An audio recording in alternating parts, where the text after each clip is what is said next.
Is this your favorite drill? I'm giving you my favorite drills for this. Let's do this.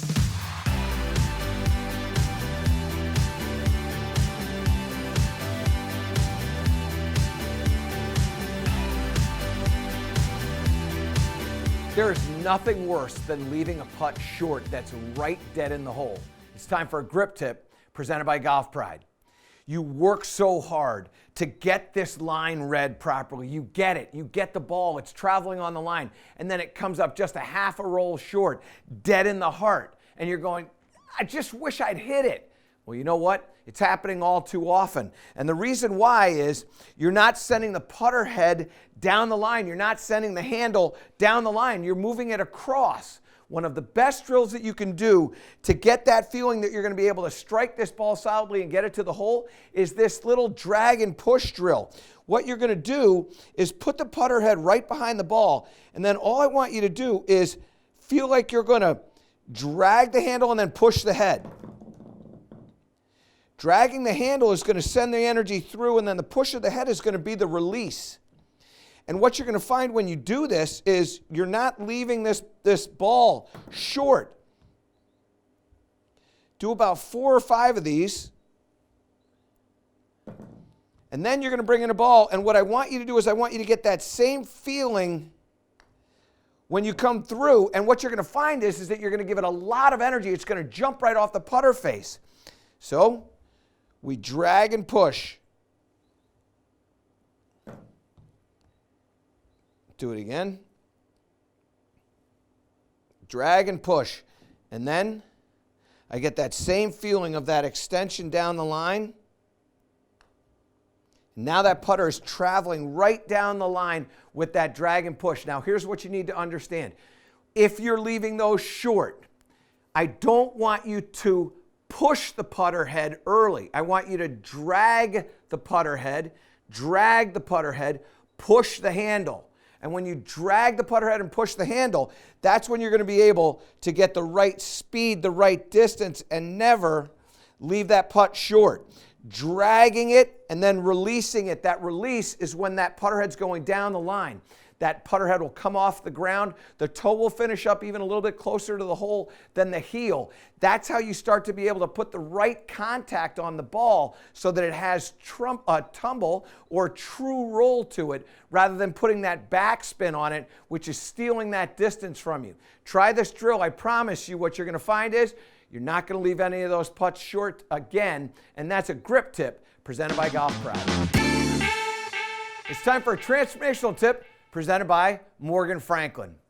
You're standing over a putt. You know it's dead straight. All you need to do is hit it hard enough to get it there. But you're thinking about the consequences. You're thinking about, what if I miss? And you end up making a stroke that is not aggressive. I'm going to show you how to make that aggressive stroke on those must-make putts. All you need is a card just like this. Now, what you're going to do with this card is you're going to fold it about 1 inch of the way into the card. So it's got a little ramp that's 1 inch off the ground.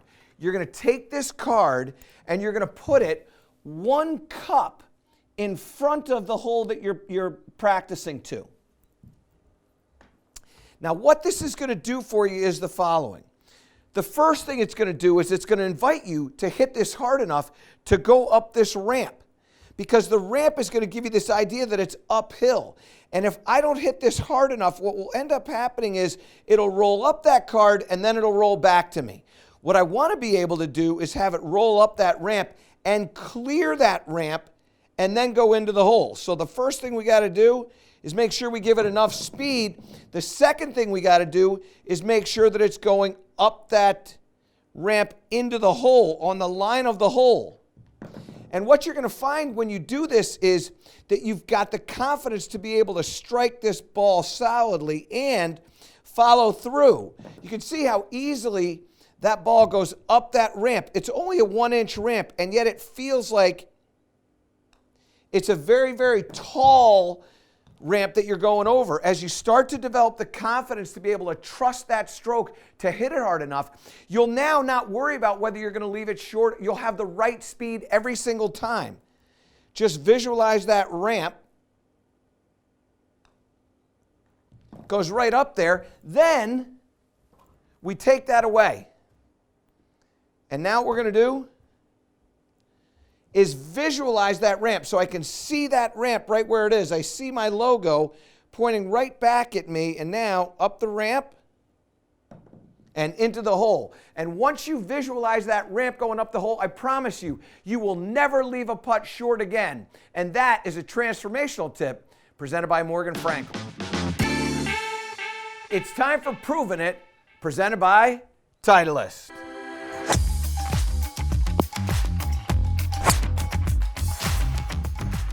Putting is such an important part of the game.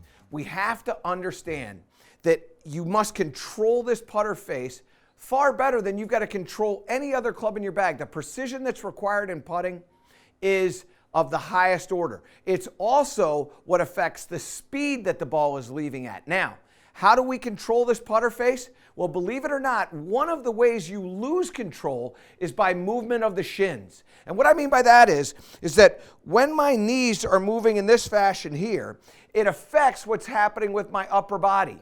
And ultimately what happens is my putter face starts to move both in path and in loft. I start to being able to lose control in a horizontal and a vertical direction, which is going to change the way we strike the ball. It's going to change the outcome of the putt. Here's what you're going to do. Get yourself a little breed bar here. You're going to set this up. As we do this, we're working on just a little 4 or 5 foot putt. You get set to the hole the way you want. Get your distance. And now what you're going to do is you're going to slide this right up against the shins, just like this. Now, with your shins touching the bar, I don't want you to move them at all. They're going to stay dead still. It's a very, very different feeling at first. But once you get comfortable with what you're doing, then you're going to be able to move your shoulders, move the body properly, and let the shoulders work in such a fashion as we don't alter the face. You'll feel initially like you're still, like you're locked, and it'll just become arms. But eventually your shoulders will start to get involved in the putting stroke, and you'll start making a very smooth and solid strike. And you won't be altering the face. Now, after we get used to that, now what we want to do is we want to go to a longer putt. And the reason why you want to go to longer putts is because this is really where you're moving the body the most as we start hitting longer putts. The body is moving much more. And that's when the hips and the knees are going to have their tendency to move greater than that. You start with the short ones to get used to what this feels like. And then you progress into the longer one. Now this one here is probably 15 to 18 feet. What I'm going to do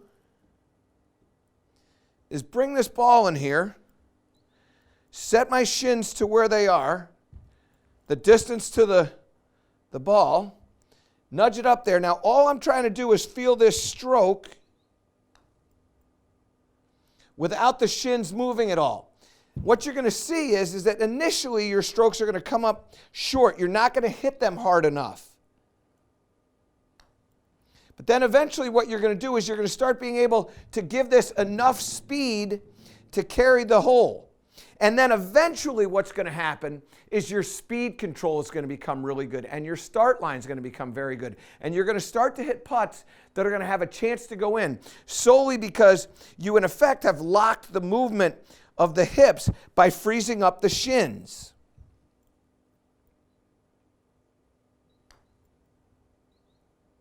Then after you've done that, you're going to take this away. And now, you're going to go into this exact same stroke with a practice stroke beforehand, almost like you're going out onto the golf course. And again, what I'm concerned with is speed. So even though I'm moving this putter, I'm thinking about not moving the shins. Then we get in there. Pick the target, and hit that putt. Oh, that was going in. Just hit that other ball. Try it again. That's a good one. That's a good one. That's a great one. So what you got to do is you got to make sure, in order for you to be able to control the speed that the ball leaves the putter at, the distance that it travels on, the line that it starts on, you've got to control the shins. And this little breed bar up against the shins is going to teach you how to remain quiet in the lower body so the upper body can dominate this stroke. When you start to do that, you'll have some real consistency. And what I love most about this is something that you can do indoors. You can improve your putting game indoors with this breed bar and also focusing on what the shins are doing. That's Proving It, presented by Titleist.